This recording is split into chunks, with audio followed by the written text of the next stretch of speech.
Fuente, estudiante de maestría de estudios sociales de la línea de estudios laborales de acá de la UAM Iztapalapa. De cierta manera vengo en parte en representación de la comunidad o de la asamblea de chilenos y chilenas movilizada en Ciudad de México.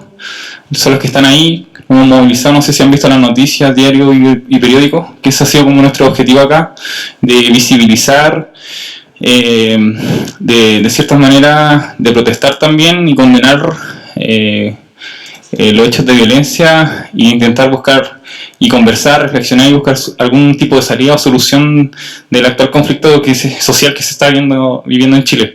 Entonces yo me voy a remitir en estos 10-15 minutos. Por favor, Paula, córtame. Ya.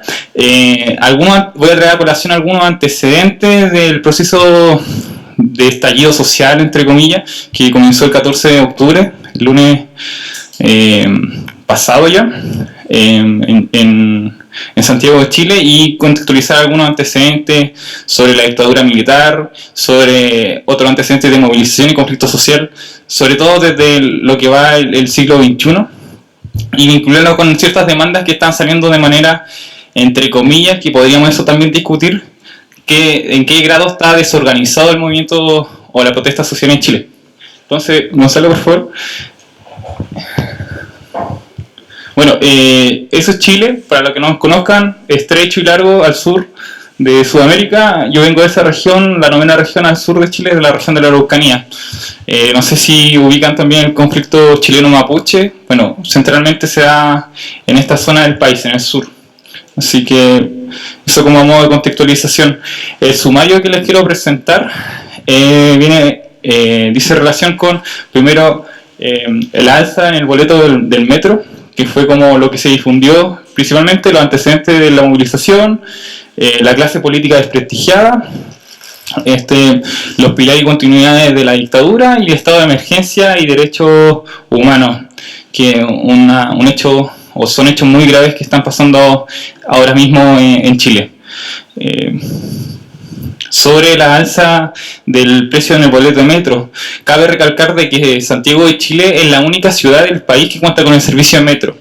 Entonces, eso va a considerar también de que solo, por así decirlo, la alza fue la gota que derramó el vaso.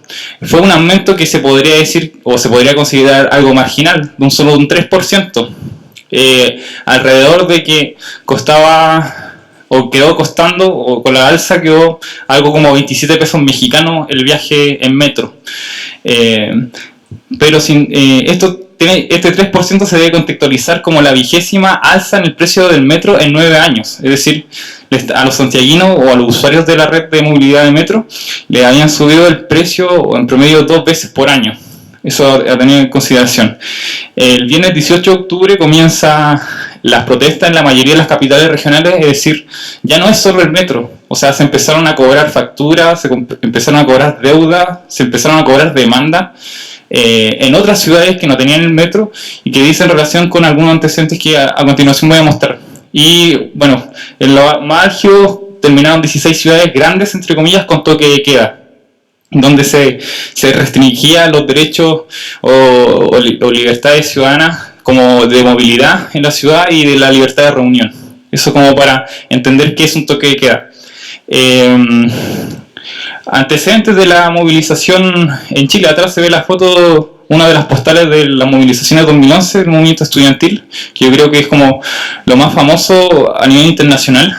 Que fue, los protagonistas en este caso fueron universitarios, pero son antecedentes o cabe recalcar antecedentes que vienen de 2001. Me voy a remitir solamente a la movilización y conflicto social a principios del siglo XXI.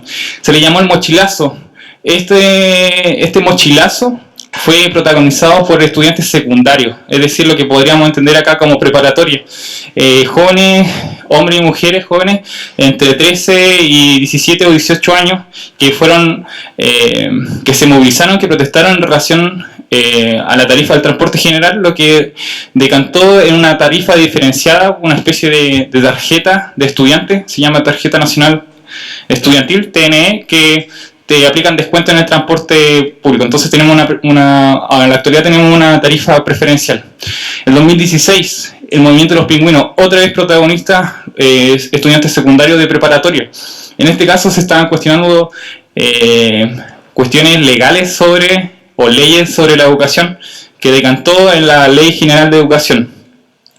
Cuestiones que se modificaron como cosas como el currículum, la jornada, por así decirlo, en términos bien generales, la jornada de escolar, como cuánto tiempo se pasaban dentro de los liceos o colegios. Me salto al 2010 con el movimiento Asamblea Constituyente, que no fue un movimiento tan unificado porque de cierta manera hubo fraccionamiento dentro de este movimiento, y lo que planteaban era la crítica a la actual Constitución de Chile, que en términos generales, cabe recalcar de que en términos generales sigue siendo en gran parte lo que se escribió y se redactó y se votó de manera legítima en dictadura. Esta Constitución sufrió algunas especies de reformas en el 2005 bajo el gobierno de Ricardo Lagos, pero en términos cualitativos, sustantivos, principalmente sigue siendo el gran corpus de la dictadura. Se borraron algunas cuestiones como bien inéditas, como la categoría de senadores vitalicios para expresidentes de la República. En esta ley se amparó a Augusto Pinochet para seguir siendo senador de la República hasta 2001 o 2002, no me acuerdo cuándo dimitió voluntariamente, entre comillas. O sea, un dictador fue nuestro senador hasta el 2001. Eso se cambió. En 2011 me salta el movimiento estudiantil, que más o menos deben conocer, bajo las consignas como la educación gratuita y de calidad. Cuestiones que podríamos discutir qué tan gratuito es. Algunos hablamos de un beneficio condicionado de voucher, beca de voucher. El 2012, Hidroaicén, en relación a un megaproyecto eléctrico en la Patagonia, querían instalar centrales hidroeléctricas en la Patagonia. Y esto decantó procesos de protesta y la paralización de ese megaproyecto. 2014, el NOMA FP, que vendrían siendo algo aquí, NOMAS AFORES, que son en símil en Chile. Entonces, cambio del sistema de jubilación. 2017, movilización nacional, sobre todo en las universidades, por los presos políticos mapuches a raíz de un montaje de inteligencia de carabineros que se le llamó Caso Huracán bajo el gobierno de Michelle Bachelet. 2018, el movimiento Mujeres, que principalmente tuvo su momento más álgido entre mayo y junio de 2008, en relación a las críticas sobre el sistema patriarcal, la violencia sistemática hacia las mujeres. Y el 2019, que ahora vemos como el 14 de octubre, que algunos eventos, por ejemplo, que me parecían bien ilustrativos o bien anecdóticos, que se llamaba a evadir el metro corriendo como Naruto. La siguiente, por favor. La clase política desprestigia. Aquí rápidamente nombro algunos casos controversiales sobre casos de corrupción. El primero, corrupción en licitaciones en el Ministerio de Obras Públicas, que extrañamente no hubo culpables, no hubo pena efectiva. Terminaron con la evidencia que eran computadores arrojados afortunadamente para ellos en el río Mapocho, en un río en la ciudad de Santiago. Justo un domingo en la noche robaron el Ministerio de Obras Públicas y se llevaron la evidencia. 2011, colusión de los pollos, cadena de supermercados con prácticas oligopólicas para ponerse de acuerdo sobre el precio del kilo del pollo. 2014, caso Penta. Este es un conglomerado, un grupo económico que tiene banco y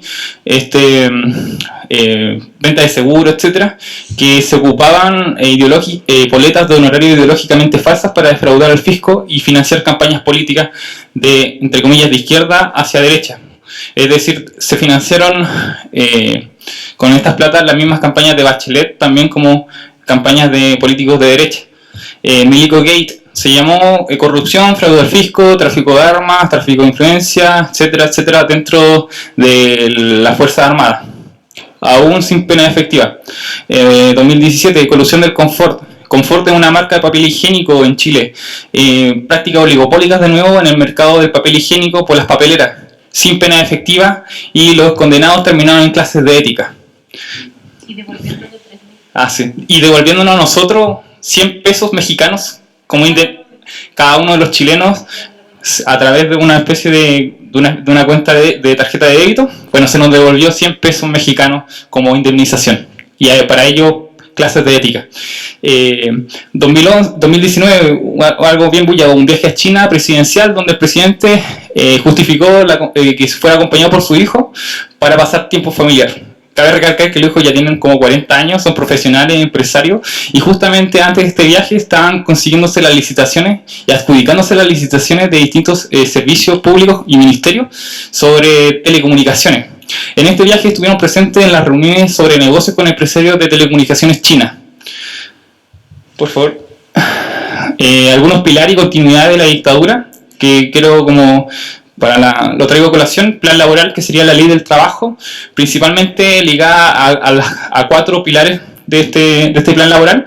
1, negociación colectiva a nivel empresa. Se terminó con la dictadura a nivel oficio, la negociación colectiva a nivel ramal. 2, huelga no monopolista, es decir, ningún sindicato tiene la titularidad sindical para negociar. 3, liberalismo organizativo, es decir, en una sola empresa, por ejemplo en la universidad de la que yo vengo, hay alrededor de 2.000 trabajadores y hay 3 sindicatos. Es decir, cada sindicato negocia de manera diferente, en plazos diferentes y en condiciones diferentes. Es decir, si un sindicato se va a huelga, puede seguir perfectamente funcionando la empresa, o en este caso la empresa universidad, sin, por así decirlo, que sea una huelga efectiva. Y 4, despolitización sindical, que se aplicó a leyes constitucionales de que los dirigentes sindicales no puedan, mientras fueran dirigentes sindicales, no puedan optar o a ponerse a disposición de la votación de cargos de elección popular, es decir, diputados, senadores. La administradora de fondos de pensiones, que vendrían siendo la AFORE acá, y datos bien concretos, estos son se crearon en 1980. Si le decimos que acá que las AFORE son un peligro, es de verdad. O sea, ya tenemos varias generaciones de jubilados en Chile en relación a la capitalización individual. El 50% de los jubilados tienen pensiones menores a 3.963 pesos mexicanos. El sueldo mínimo en Chile está alrededor de los 8.500 pesos mexicanos.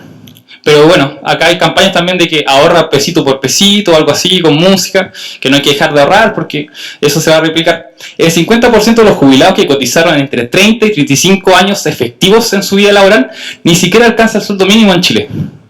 El sueldo mínimo es de 8.500 pesos mexicanos y el 50% de estos trabajadores que cotizaron casi 35 años efectivamente solo alcanzan una pensión de 7.375 pesos mexicanos. Otro pilar, Constitución Política de Chile, que ya se lo mencionaba, que aún sigue vigente. La siguiente, por favor. Eso es una foto de la transición, Elwin con el dictador aún. Código de Aguas de 1981. Chile es el único país del mundo que tiene todas las fuentes de agua privatizadas. Se separó en dictadura la propiedad de la tierra con la propiedad del agua, es decir, personas pueden tener un campo o un pedazo de tierra, pero si es que pasa un río, tienen un pozo, etcétera, tienen que pagar derechos de agua. O sea, esa agua no se pueden ocupar porque sería robo de agua. Privatización de las empresas públicas en el tema industrial, la azucarera, acero, cobre, entre otras. Las telecomunicaciones también se privatizaron. Hay algunos estudios que, por ejemplo, hablan de que en esta década del 80, cerca del 40% del PIB pasó a manos del 1% más rico en Chile. Privatización de la educación. Solo un 10% de la educación primaria y secundaria es ofertada, literalmente ofertada, por el Estado de Chile. El 90% de educación privada o privada subvencionada. Les traigo un dato, yo soy sociólogo, estudié sociología y para que se imaginen un poco la deuda que yo tengo, que ni siquiera la he empezado a pagar, los aranceles anuales en sociología van entre los 52.000 pesos mexicanos hasta los 92.000 pesos mexicanos.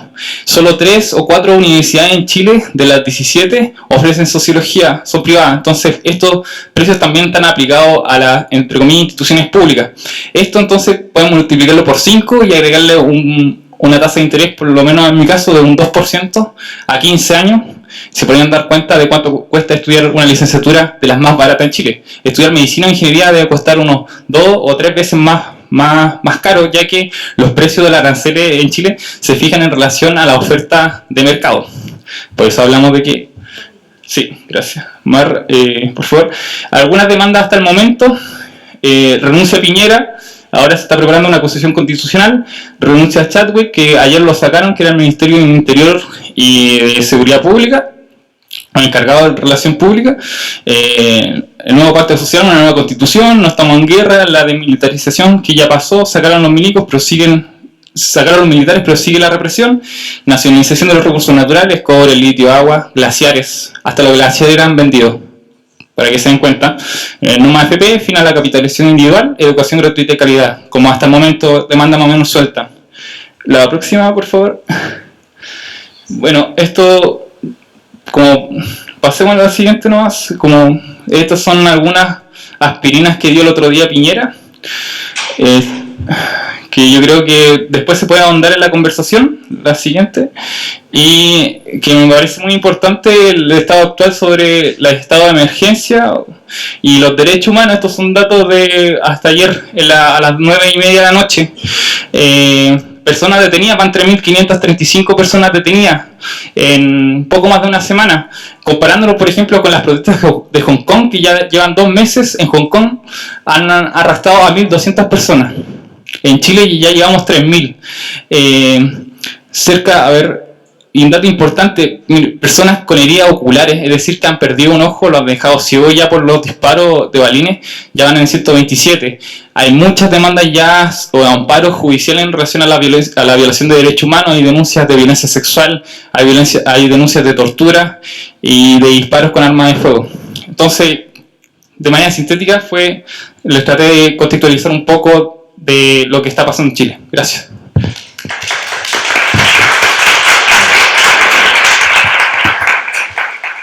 Hola, mi nombre es Daniela Cáceres, también soy socióloga de formación, soy doctoranda en sociología de la Universidad Alberto Hurtado. La verdad es que lo que yo les voy a leer es un análisis, pero también un comunicado, tiene hartos fragmentos que escribimos junto a las compañeras de la organización en la que milito en Chile, que es la Red Chilena contra la Violencia hacia las Mujeres, Sexta Región. La idea, además de leer esto, es porque pone hartos antecedentes como para que uno pueda analizar lo que está pasando y también un poco sentir la indignación y comprender la indignación.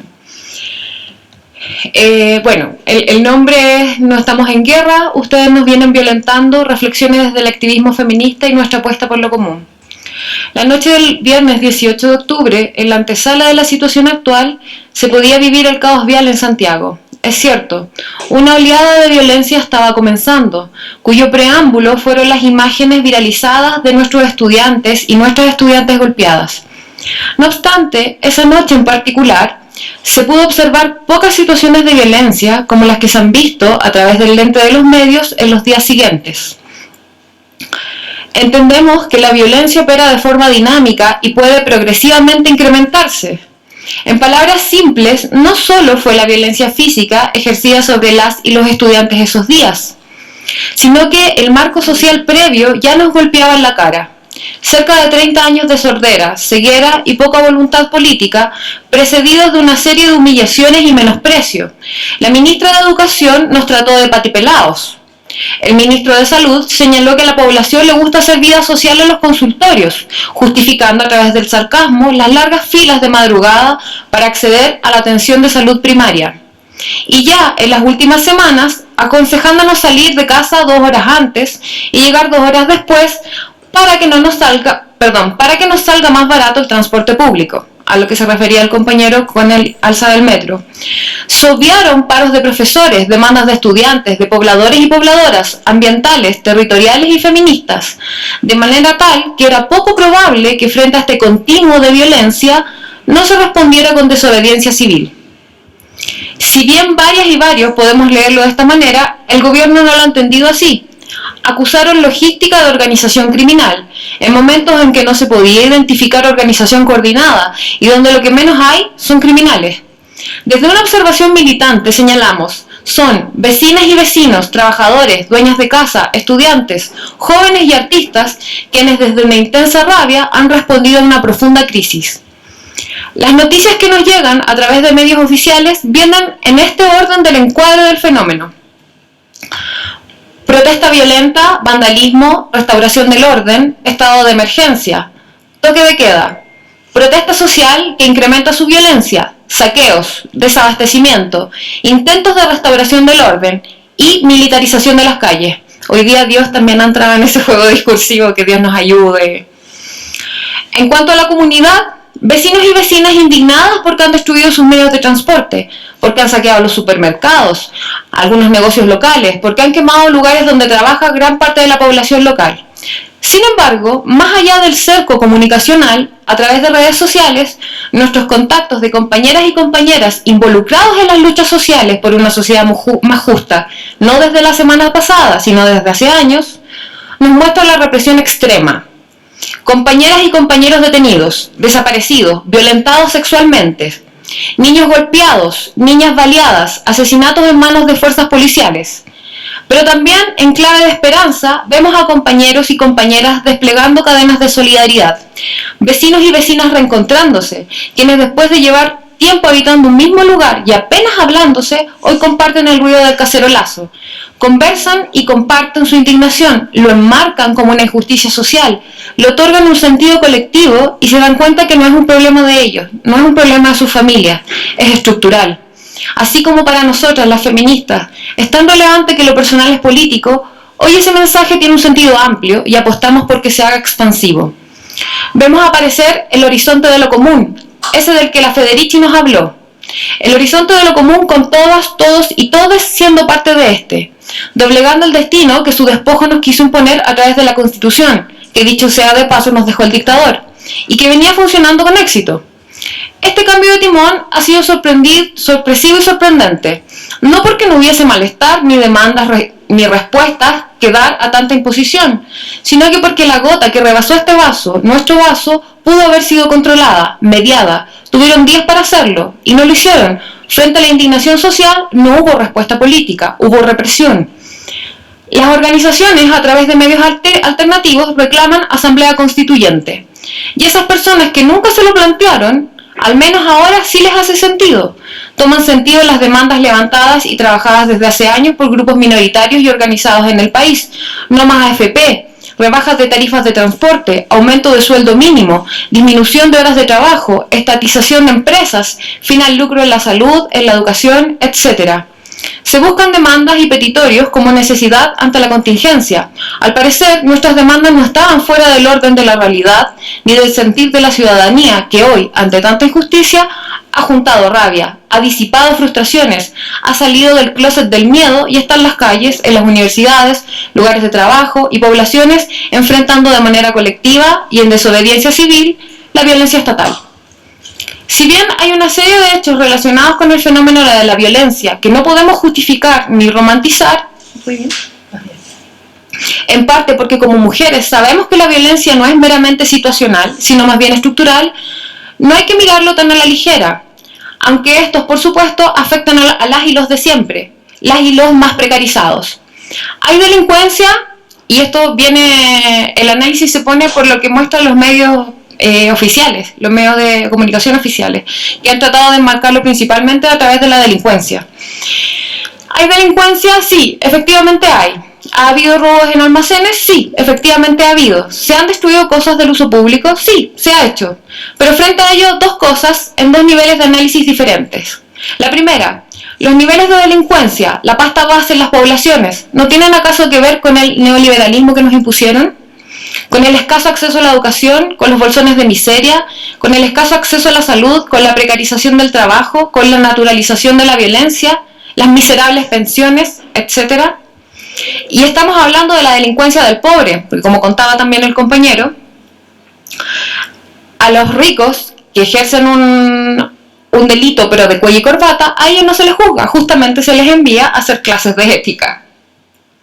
Además, si incluso pensamos que la quema de un supermercado está cubierta por seguros, mientras que la colusión de las farmacias asesina a personas, las empobrece y nadie tiene seguros cubiertos. Segundo, ¿por qué habiendo tanto militar y carabinero en la calle no están resguardando ciertos espacios, los metros por ejemplo? ¿Acaso son simplemente jaurías policiales que defienden la noción del orden de la élite de nuestro país y lo hacen con alevosía porque pese a sus sueldos de hambre tienen garantías sociales aseguradas, como la salud y las jubilaciones, que nosotras y nosotros no tenemos, y que de paso son condiciones que facilitan el trabajo ideológico que se realiza con ellos desde cachorros?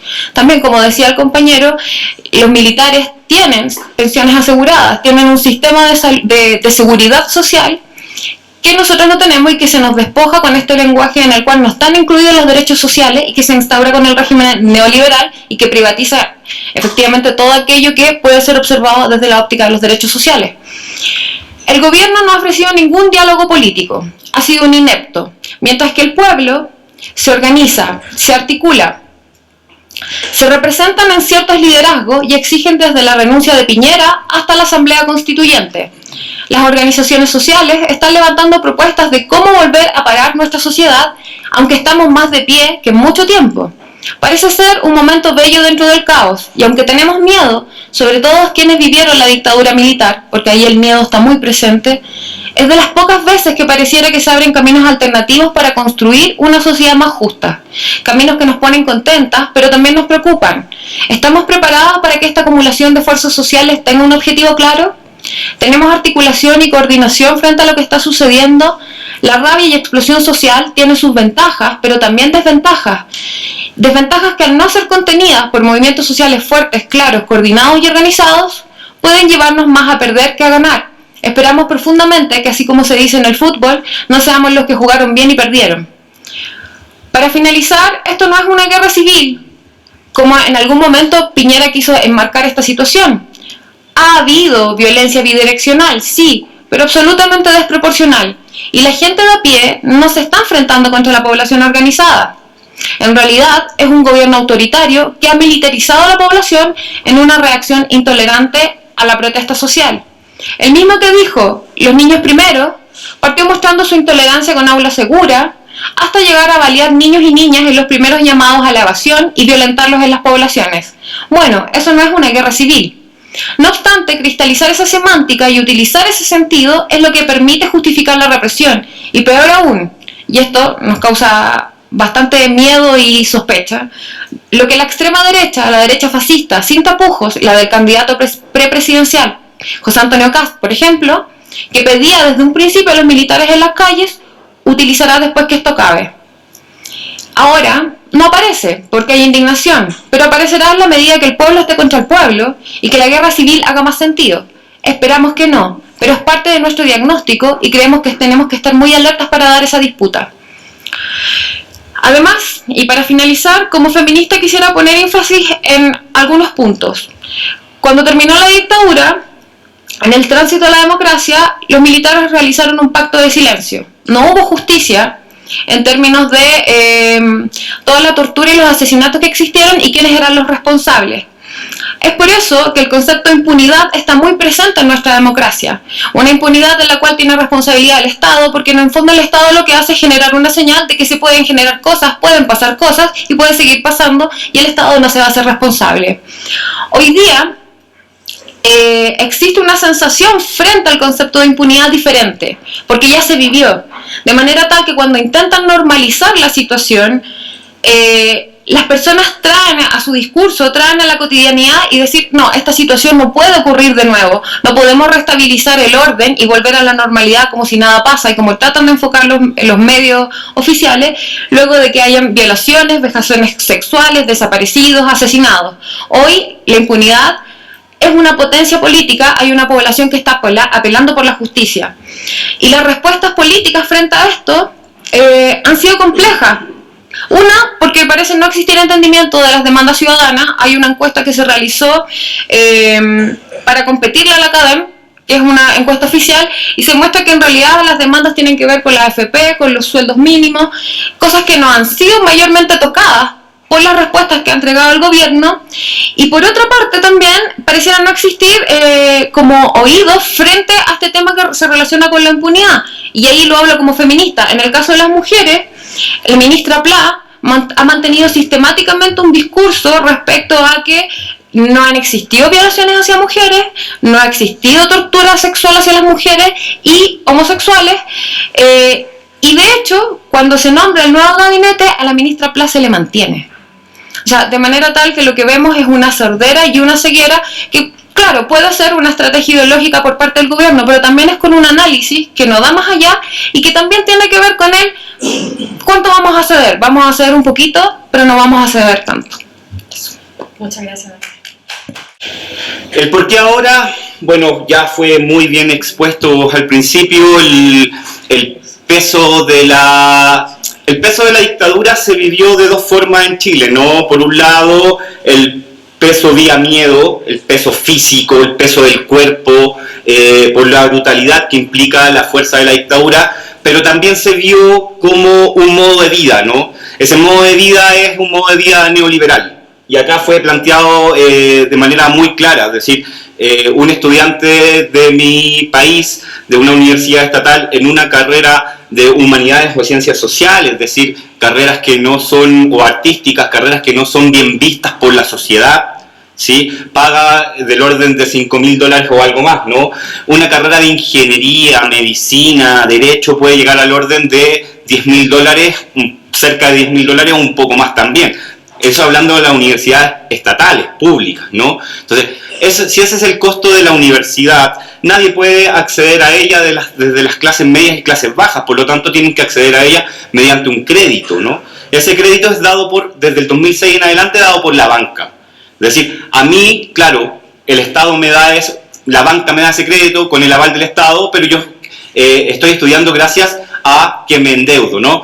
La constitución de la figura del deudor es fundamental en mi país, ¿sí? El deudor en salud, el deudor en educación, el deudor en servicio. Es tan paradójico la brutalidad del neoliberalismo chileno que la gente, para cubrir deudas de un sector, le pide a otro sector, le pide al retail, por ejemplo, y después para pagarle al retail le pide al banco, y para pagarle al banco le pide a alguien más. Entonces la dinámica de la deuda está ahí presente. Lo digo porque a mí me gustaría resaltar una cuestión importantísima que de alguna manera no salió tan presente en lo que dijeron. ¿Por qué ahora?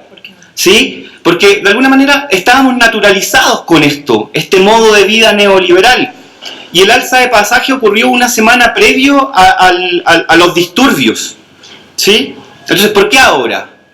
Y el por qué ahora tiene que ver con la incompetencia del gobierno, ¿sí?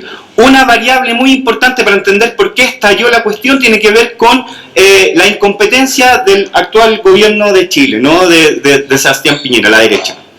Porque la derecha, a diferencia de la concertación, a diferencia de la nueva mayoría, es tecnócrata, eso es igual, ambos son tecnócratas, pero si no tiene las armas de la técnica, tiene las armas de la represión. En cambio, la concertación a la nueva mayoría tiene a la política.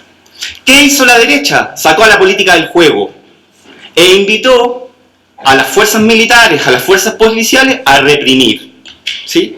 Más toda una cuestión medial, todos los medios que trabajan en función de la política, de la élite, ¿no? De la clase alta, están ahí mancomunados, están interseccionados, ¿no? Tienen vínculos, fueron construyendo toda una política del miedo, ¿sí? Toda una política de la criminalización, ¿no? Y empezamos a ver todos los días en la televisión, en los medios de prensa escrito. La radio es la más decente, ¿no? Empezamos a ver pánicos morales. El criminal, el vándalo, el delincuente, se va a arder Chile, ¿sí? Y por eso es que el presidente señala la cuestión de la guerra. Y la cuestión de la guerra es eso, ¿sí? Es eso, es la renuncia de la política. Es sacar a los militares a la calle y ahí el espectro de la dictadura vuelve a aparecer. Es decir, se revincula la saturación del neoliberalismo más el miedo. Lo que no sabía Piñera, o no tenía muy claro, es que está tratando con otra generación que ya no tenía tanto miedo, ¿sí? Entonces, aquí viene el otro factor que quería colocar yo en el tapete. ¿Por qué ahora? Dignidad. ¿Sí? La gente empezó a sumarse a las protestas, empezó a sumarse a acompañar a los estudiantes, porque esto lo organizaron los estudiantes, cuando las estaciones del metro se empezaron a cerrar, ¿sí? Y les abrieron solo un canal para poder pasar. Entonces, gente que sale de sus trabajos a las 6:30 de la tarde, que entran a las 7:30 o 8 de la mañana, por lo tanto se están movilizando desde las 6 de la mañana, es decir, 12 horas para poder recién salir y empezar a ir a su casa, iban a empezar a llegar a las 9 de la noche o 10 de la noche porque el metro o estaba cerrado o no se podía acceder o algo estaba pasando, ¿no? Y eso tenía que ver con la represión y con la criminalización. Entonces la gente se empezó a sentir indigna, se sintió humillada. ¿Cuál fue la respuesta a eso? La salida a la calle, la explosión. Y subimos desde el metro a las calles. Y la gente empezó a salir a la calle y empezó a repletar las avenidas, pero con un movimiento inorgánico, ¿sí? Fue un estallido social, ¿sí? No son 30 pesos, son 30 años, fue la consigna inicial. Acompañada del Chile se cansó. ¿Qué fue el Chile se cansó? Eso, basta de abusos, basta de humillaciones, basta de no reconocimiento, basta de atropello, basta de explotación. Dignidad. Es una explosión que está anclada en emociones morales. Dignidad. ¿Sí? Entonces, ¿por qué explota en ese momento? Mi hipótesis va por ahí, ¿no? Tiene que ver con una cuestión que va muy dado a recuperar la dignidad, ¿no? Que no nos traten así. ¿Sí? Eso en un primer momento. ¿Qué demandan? Inicialmente la demanda era esa. No más abuso. Dignidad. Trátenos bien. ¿Sí? Reconozcan. Tienen deudas con nosotros. No nosotros tenemos deudas con ustedes. Ustedes nos adeudan a nosotros. ¿Sí? Porque nos han maltratado durante 30 años. 30 años, nótese, no es la cuenta de la dictadura, es la cuenta de la democracia. Los hijos de la democracia le están cobrando a la democracia, no le están cobrando a la dictadura. Y eso es importante. Eso tiene que ver con la cuestión de la nueva generación, ¿no? Entonces, ¿cuál era la demanda en particular? ¿Cuál es la demanda en particular? Al principio esa, es una demanda de dignidad. ¿Sí? ¿Cómo nos responden? Matándonos, golpeándonos, ¿sí? Apresándonos. Entonces, mucha gente que ve cómo golpearon a su hijo, cómo golpearon a su sobrino, cómo golpearon a su hermano, cómo golpearon a su tío, ¿sí? A su tía, a su madre. ¿Sí? Esa cuestión es muy importante, porque la gente, igual que el 2011, la gente que es consumidora, ¿no? Estos deudores, estaban en la calle. La gente más adulta con cacerolazo, muy pasiva. La gente más joven, más agresiva, porque lo estaban tratando de manera agresiva. ¿Sí? La gente más popular, que es la que más rabia tiene, respondiendo con violencia si no conocen otro lenguaje. ¿Sí? Chile está subsumido en violencia estructural. Entonces, no vengan a pedirle hoy día a la gente humilde, a la gente pobre, que ponga el uso de la razón pública. ¿Sí? Se los maltrataron durante 30 años y los siguen maltratando. Entonces, por ahí empiezan a explicarse un poco las cosas. Las demandas entonces inicialmente fueron eso, porque el movimiento era inorgánico, no había fuerza política detrás, entonces recién empieza a encauzarse, y se empieza a encauzar con la idea del nuevo pacto social. Entonces, al Chile se cansó, se le agrega el Chile se despertó, y en eso estamos hoy día, ¿no? Estamos en un momento en que la ciudadanía quiere regresar la política al juego. Entonces surgen los cabildos, ¿no? Los cabildos ciudadanos empezamos a discutir la idea del nuevo pacto, ¿sí? Y el nuevo pacto, para mí, ¿no? No estoy en Chile, pero para mí tiene 3 pilares, y son estos 3 pilares los que se están discutiendo. El primero está asociado a la dignidad, y es justicia social, es igualdad, ¿sí? Y está ligado a la desmercantilización de la sociedad. Es decir, que la sociedad chilena no sea tan neoliberal. No sé si es que no sea neoliberal, no creo que estén pidiendo eso, pero que no sea tan neoliberal, que sea más justa e igualitaria. ¿Sí? Eso como primer hito. La segunda, la cuestión de la Constitución, una nueva Constitución, porque en mi país, volvemos a la cuestión de la dictadura, la Constitución política que ha imperado en la democracia es la dictadura. ¿Sí? Nuestra Constitución política es hija de la dictadura. ¿Sí? Por lo tanto, la democracia es hija de la dictadura, está anclada en una constitución dictatorial. Entonces aparece esta nueva idea de nueva constitución. Y la tercera, que me parece muy importante, que Daniela acaba de poner en el tapete, no impunidad. El espectro de la dictadura opera en ese aspecto, pero la gente hoy día, como es otra generación, no se va a quedar callada. No quieren impunidad, quieren justicia, quieren derechos humanos. Entonces, no basta con sacar a los militares de las calles, hay que juzgarlos. No basta con sacar a la policía de la calle, hay que juzgarlos. ¿Sí? Entonces, la gente no va a parar hasta que no se instituyan ese tipo de cosas. Y hoy día tenemos, junto a las protestas sociales, junto a la masividad de las protestas, tenemos cabildos. Tenemos grupos de personas que se están autoconvocando y están discutiendo cómo encauzar políticamente la cuestión. No se ha logrado, estamos en ese proceso desde el día de ayer, pero va por ahí el asunto, ¿no? ¿Qué la diferencia respecto de otra? Es más o menos el relato que acabo de hacer, ¿no? Esa narración que acabo de presentar. En primer momento, una explosión masiva. ¿Qué lo diferencia, por ejemplo, del 2011 o del 2006? Que aunque logró mucho apoyo ciudadano, estuvo anclado en un sector social, los estudiantes. Esta cuestión es del pueblo, esto es ciudadano, ¿sí? Y por eso es inorgánico. Y por eso son flujos de fuerza, por eso son explosiones, ¿sí? No se está organizando todavía, pero en eso va. La segunda cuestión que lo diferencia es el pseudo estallido, ¿no? La velocidad. Sí. El 2011 fue un proceso. Este sí fue, desde mi óptica, ¿no? Fue un estallido. Sí. Porque las grietas del neoliberalismo, para usar la semántica que se utiliza en este lado del mundo, colapsaron, se empezaron a abrir, ¿sí? Entonces la gente salió a expresar su rabia. Pero ¿cuál también es la otra diferencia que yo veo? Esta potencia de autoorganización, ¿sí?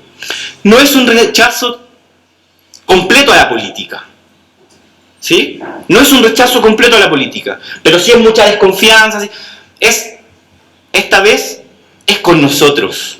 Esta vez no hay alza de manos, esta vez no hay ustedes lo hacen ahí, nosotros nos vamos para la casa. Esta vez es con nosotros. Y ese punto a mí me parece sumamente importante. Y por último, ¿cuáles serían los efectos que uno podría ver hacia el mundo, ¿no? Aprovechando que estamos aquí en México y por eso me interesa la conversación, y particularmente en la región, es que lo que sucede en Chile rompe el imaginario de América Latina con Chile, ¿sí? El buen compañero, no el buen compañero, el mal compañero, pero el buen alumno, ¿no? Este que se sienta adelante, ¿sí? El chico ordenado, al que le va bien, el que crece, el que logra el desarrollo, ¿sí? El presidente Piñera, antes de que pasara todo esto, 3 días antes, se pegó una entrevista en un medio de comunicación chileno y habla del oasis chileno, comparándolo con la crisis en Perú, la crisis política en Perú, la crisis social en Ecuador, ¿sí? ¿Sí? Un gobierno de ultraderecha en Brasil. Entonces dicen, acá estamos súper bien, hay crecimiento, hay orden. Menos de una semana después, el oasis se transformó en un espejismo. Y lo bueno de eso es que ustedes, América Latina y el mundo, ya empiezan a ver que Chile no es el modelo. Chile no es la solución, ¿no? Y ese me parece el principal aporte hacia afuera de lo que acaba de suceder en Chile, ¿no? El imaginario del Chile exitoso se difuminó. Y Chile es tanto o peor que sus vecinos, ¿sí? Porque estuvo muy bien la analogía con Tokio, ¿no? O con Francia, ¿sí? Nosotros en 3 días matamos a más de 30 personas, ¿sí? Herimos a miles, apresamos a miles, abusamos de miles, ¿sí? Esa es la incapacidad de la política chilena. Chile gobernado por tecnócratas, ¿sí? Represivos. Eso. Muchas gracias. Y solo para agregar o para reforzar un punto de lo que ustedes han dicho, efectivamente la desigualdad en Chile se expresa evidentemente en la inequidad en la distribución de los ingresos. Chile es uno de los países donde mayor inequidad hay en distribución de los ingresos, pero también hay una desigualdad y una violencia cotidiana que se expresa en el trato, que se canaliza a través de los apellidos, del color de la piel, de en qué posición estás, de qué barrio vienes, de si estudiaste en un colegio público, en un colegio privado, y genera procesos de discriminación cotidiana muchas veces invisibles, respecto de los cuales también la gente está cansada y lo ha puesto en la discusión. El gobierno no logra entender esto que le ha denominado la calle. Para quienes venimos de la geografía, eso es bien interesante en términos espaciales. Se le ha denominado la calle a todo el movimiento social. No logran entender qué es lo que está detrás de la calle, cuáles son los discursos, cómo se organizan, y menos aún han logrado dar respuesta a lo que se está demandando, que, como decían ya los demás compañeros, es muy diverso, pero tiene una raíz común, y que es la profunda desigualdad que ha traído como consecuencia un sistema que parecía tan armado, tan modelo, tan referente para América Latina, pero que fue siendo, me gusta la metáfora de la olla de presión. En algún momento esto iba a explotar. No era posible, no es posible que las personas vivan endeudadas, no es posible que tengas que hacer enormes filas de madrugada para atenderte en la salud, esperar meses para lograr tener una operación que muchas veces juega con la vida de las personas, esperar años de trabajo para tener una pensión que es absolutamente insignificante. Imagínense que ni siquiera alcanza al sueldo mínimo y trabajar 30, 35 años para recibir eso. Y lo otro interesante también es que eso ha hecho perder el miedo. Era increíble para mí que yo nací en el año 73, es decir, yo soy hija de la dictadura, que vivimos el miedo de los militares en la calle, que la sola presencia de un militar significaba que uno tenía que esconderse. Hoy día coexiste esos militares con bailes, con cantos, con juegos de fútbol, con gritos, de manera que hay algo que se ha perdido ahí también que es muy importante.